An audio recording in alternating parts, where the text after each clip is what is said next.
हुँदैछ र पहिलो उनीहरूलाई नेपाली 50,000 को प्राइज राखिएको छ, दोस्रोलाई 25,000 को, अनि त्यस पछाडि तेस्रोलाई 10,000 राखिएको छ। त्यसैले गर्दाखेरि एकदमै यो बडो गाह्रो निर्णयको कुराहरू छ र एकदमै हामी एक्साइटेड छौँ। यो कुराहरू कसले 50,000 को बाजी मार्ने छ हामीलाई थाहा छैन, तर मलाई लाग्छ हाम्रो भाइहरूले 10 जना जो कन्टेस्टेन्ट हुनुहुन्छ उहाँहरू एकदमै तयारीको अवस्थामा हुनुहुन्छ। निर्णय मण्डललाई एकदमै गाह्रो हुनेछ निर्णय गर्दा, किनकि सबैजना पक्कै पनि दावेदार हुनुहुन्छ।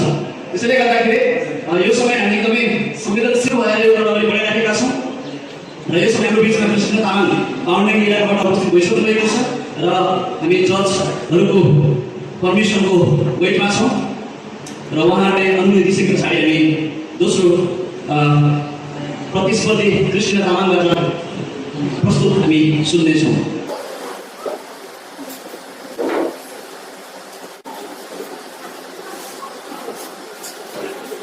अरू सबैजनालाई पनि यसो छ भने सबै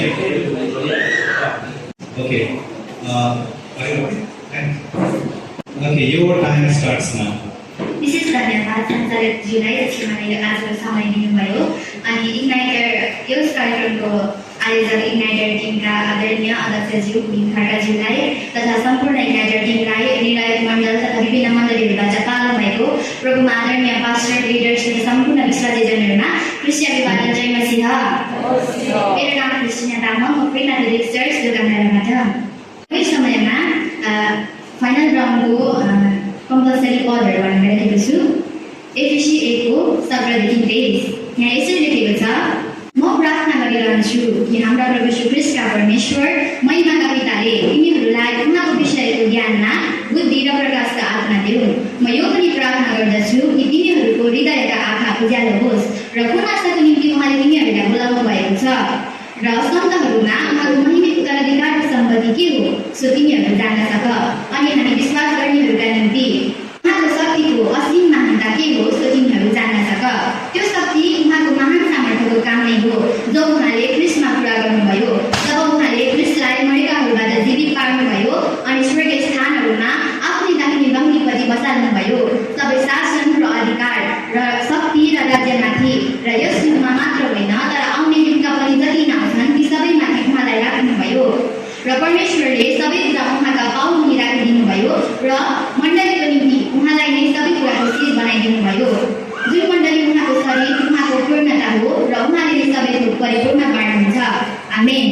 त्यसै गरी अर्को पद एफिसी 3 को 14 देखि 21 यसको शीर्षकमा यसरी लेखेको छ, एफिससको मण्डलीको निम्ति प्रार्थना। यसै कारण म पिताको सामुन्ने आफ्नो घोडा देख्दछु जसद्वारा स्वर्गीय र पृथ्वीमा भएको सबै परिवारको नाम राखिएको छ। म प्रार्थना गर्छु कि उहाँका महिमाको सम्पत्ति अनुसारको शक्तिले उहाँका आत्माद्वारा भित्री मनुष्यत्वमा तिनीहरूलाई शक्तिशाली पारुन् र विश्वासद्वारा ख्रीष्ट तिनीहरूका हृदयमा वास गरून् र प्रेमद्वारा गाडिएका र दरिला भएर सबै सन्तहरूसँग चौडाइ, लम्बाइ, उचाइ र गहिराइ के रहेछ सो बुझ्ने शक्ति प्राप्त गर्न सक र ज्ञानलाई माफ गर्ने ख्रीष्टको प्रेमलाई थाहा पाउन सक, ताकि परमेश्वरको सारा पूर्णताले तिनीहरू भरिपूर्ण हो उहाँलाई जसले हामीभित्र काम गर्ने उहाँको शक्ति अनुसार हामीले मागेको वा चिताएको भन्दा ज्यादै प्रशस्त मात्रामा गर्न सक्नुहुन्छ। उहाँलाई नै पुस्तासम्म ख्रीष्ट येशूमा मण्डली र ख्रीष्ट येशूमा सदा सधैँ महिमा होस्। आमेन।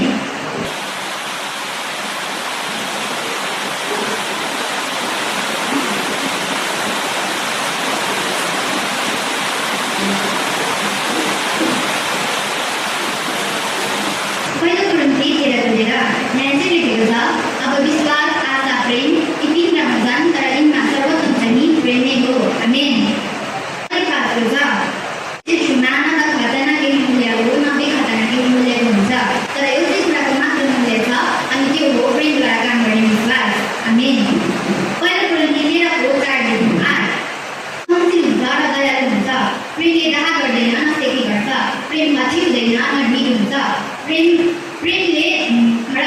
प्रेम आफ्नै कुरामा जिद्दी गर्दैन, घरको मान्दैन, खराबीको हिसाब राख्दैन। प्रेम खराबमा प्रसन्न हुँदैन तर ठिक कुरामा रमाउँछ। प्रेमले सबै कुरा सहन्छ, सबै कुराको प्रत्यार गर्छ, सबै कुरामा आशा राख्छ, सबै कुरामा स्थिर रहन्छ। प्रेमको कहिले अन्त्य हुँदैन। अगमबाटहरू बितेर जानेछन्, भाषाहरू बन्द हुनेछ, ज्ञान लगिजानेछ। आमेन।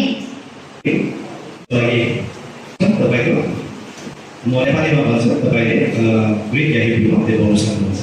धार्मिकता धार्मिकताको टिकाले सुने अर्थ पनि भन्नुपर्छ। होइन, ठिकै छ, भेरी गुड। स्वीकार होमोलोगिया परमेश्वर एलोहिम याहवे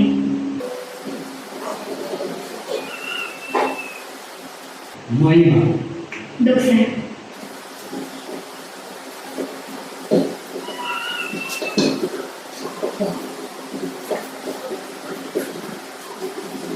भजन सन्दर्भ 12 छ। अनि परमप्रभुको वचनहरू खोट रहेछन्, विशुद्ध चाँदी जस्ता छन्, जो 7 पल्ट माटोको भट्टीमा खाएर शुद्ध पारिएको छ। आमेन। यमुनाको 10 अध्यायको 34 र 35। यसरी तिनीहरूलाई जवाब दिनुभयो, मैले भने के तिनीहरूको व्यवस्थामा यसो लेखिएको छैन? मैले भने तिनीहरूले भर हौ, यदि जसकहाँ परमेश्वरको वचन आयो तिनीहरूले भर पक्राइन्छन् भने धर्मशास्त्र भङ्ग हुन सक्दैन। आमेन। भजन सन्दर्भ 82 6। मैले भने तिमीहरू देव हौ र तिमीहरू सबै सर्वोच्चका छोराहरू हौ। आमेन।